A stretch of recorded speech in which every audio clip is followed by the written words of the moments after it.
Hello everyone, my name is Samuel Jonathan and I welcome you to today's edition of Establishing Your Speaking Legacy. Now I'm going to be recording some of these episodes from my home.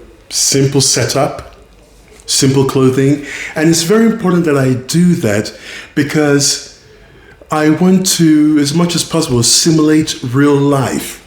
And when it comes to real life, the truth is that you're not always going to have the perfect setup. And public speaking can take place in a home like what I'm doing right now, or it could take place in an auditorium.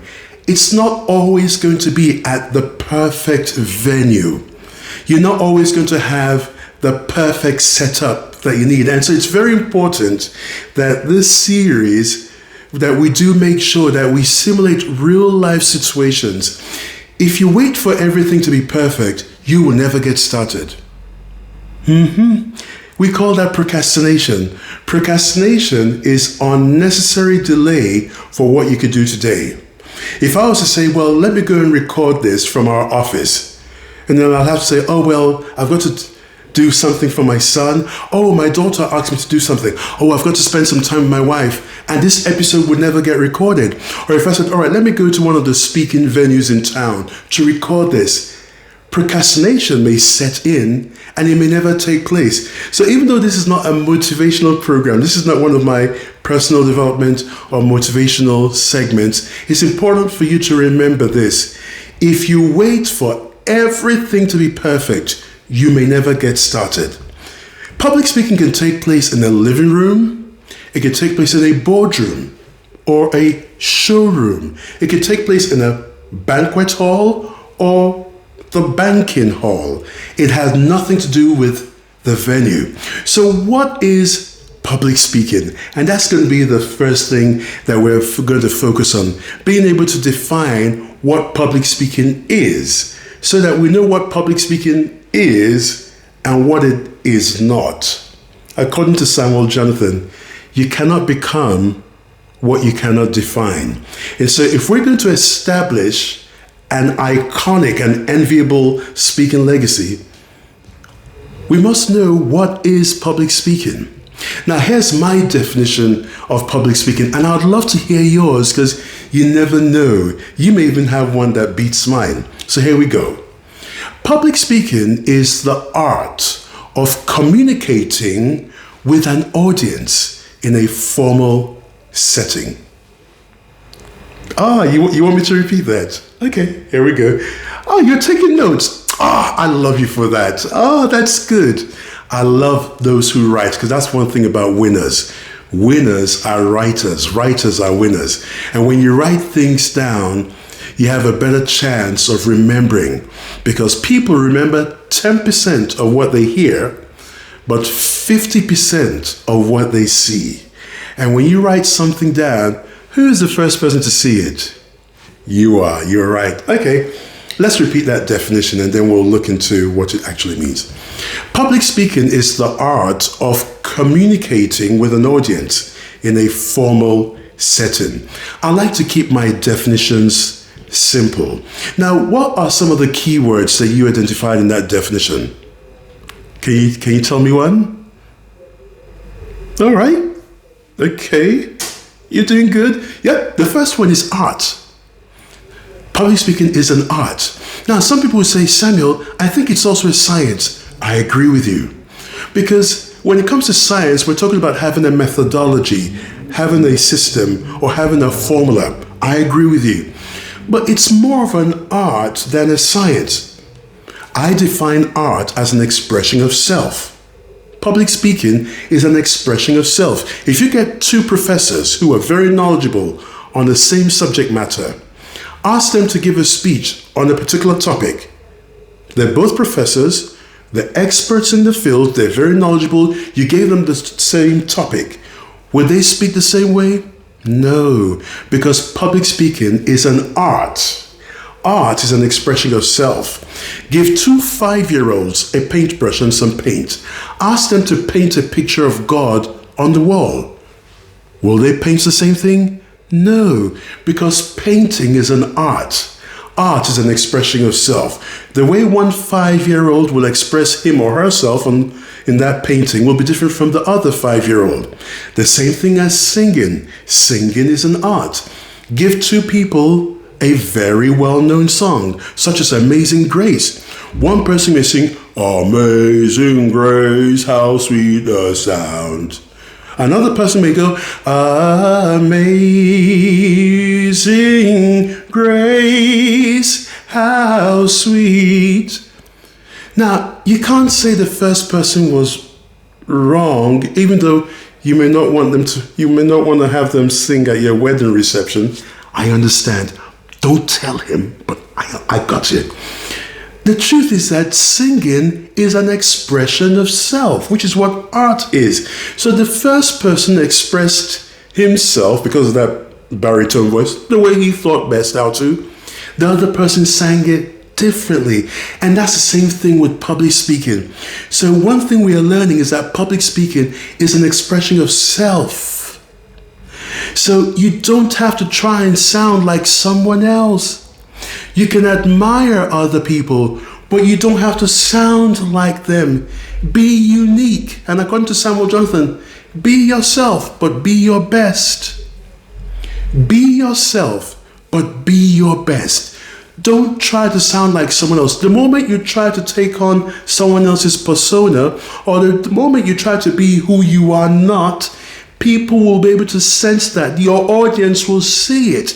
And the burden of you trying to sound like someone else, that's enough burden to deal with, in addition to the burden of stage fright, which we'll talk about in another episode. So remember that public speaking is an expression of self. Public speaking is an art. All right. Now let's go to the next keyword. What was the other keyword you heard in that definition? Communicating. You go, boy, or you go, girl. Communicating. You see, speaking is not the same thing as communicating. Speaking is not the same thing as talking. Now, talking is what you'll do if you're conversing with one or two people. Speaking is what you do when you're in front of your audience or a group of people and you have to project your voice so you could be heard. So there's so many words that we use interchangeably. They sound similar, but they have different meanings. Now, speaking is not the same thing as communicating. You can speak and the audience not follow you. You can speak and the audience not understand you. So communicating is ensuring that your audience understand. You don't just want to speak. You want to communicate. And that's why in our private coaching programs and our group courses, we're not just trying to groom or develop eloquent speakers. We want people who can speak in such a way that the audience understands. And that can become part of your speaking legacy. What is your speaking legacy? Your speaking legacy refers to how you want to be remembered as a speaker. So some people could say, well, I love Gabriel because when he gives a speech, I understand. Another person can say, I love Angela because when Angela speaks, she makes the numbers so simple. I can follow her even though I'm not an accountant. So communicating is very important. Communicating, not just speaking, making sure your audience understands. Now, I know somebody could say, well, Samuel, what about in the case of radio? You can't see your audience.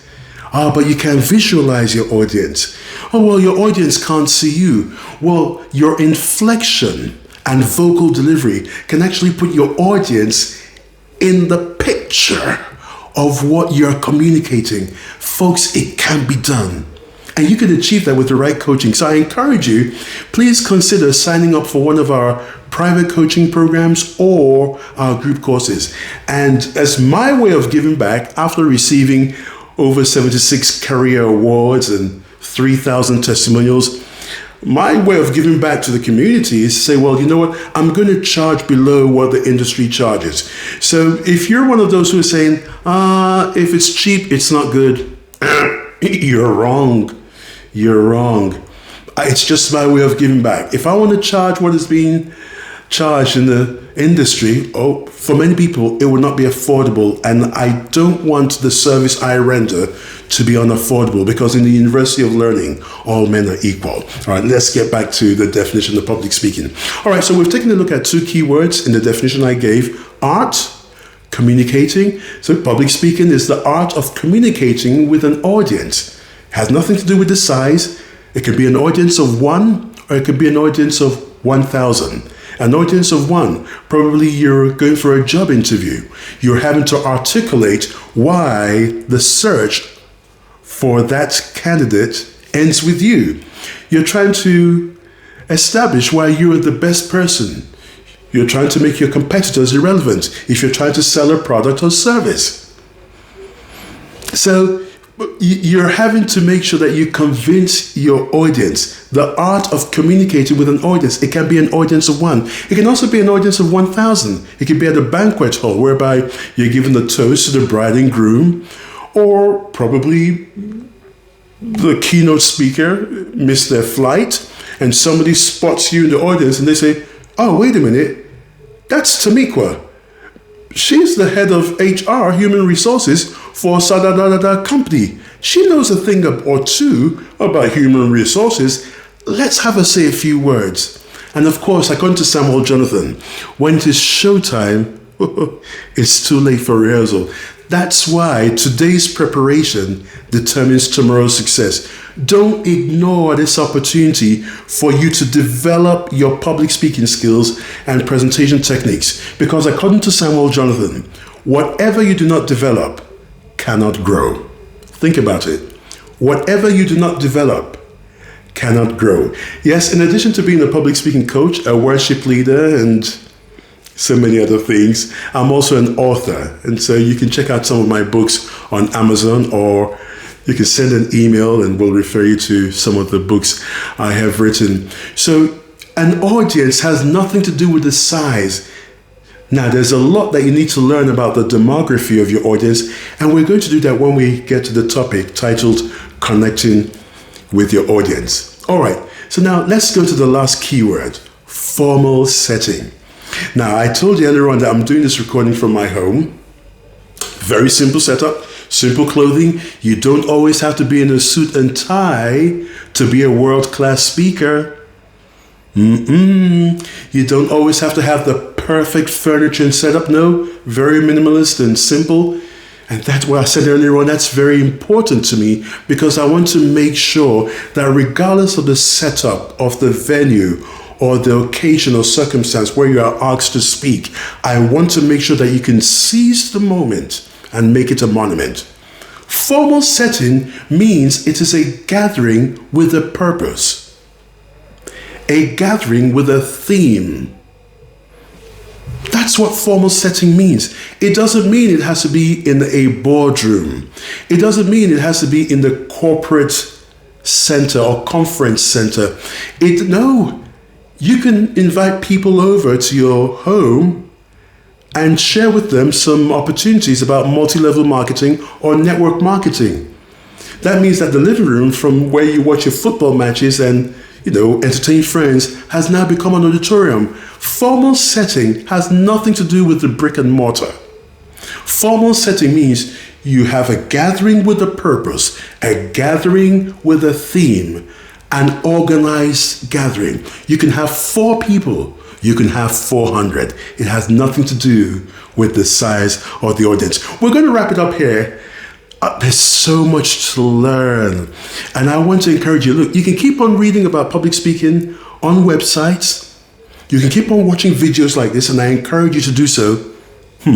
But according to Samuel Jonathan, which means I'm referring to one of my quotes from my books, great treasures are never found in shallow waters. It gets to a stage where you have to go beyond reading about public speaking, or you have to go beyond just watching videos, because the secret to success in public speaking is in the practical, not in the theoretical. And that's why our curriculum is 75% practice based, 25% theory. If the key to success in public speaking was in the theory, you could just go read about it and drop it like it's hot. But it doesn't work like that, folks. You need someone who's got a proven track record and someone who can give you hands-on coaching. And that's why one-on-one coaching is more rewarding than being in a group course. Now, some of you would think, no, in order for me to overcome stage fright, I've got to be in a group setting. Only if you knew. I think we'll go deeper in one of the upcoming episodes. My name is Samuel Jonathan, your public speaking coach, and I'm encouraging you that it is time to establish your speaking legacy.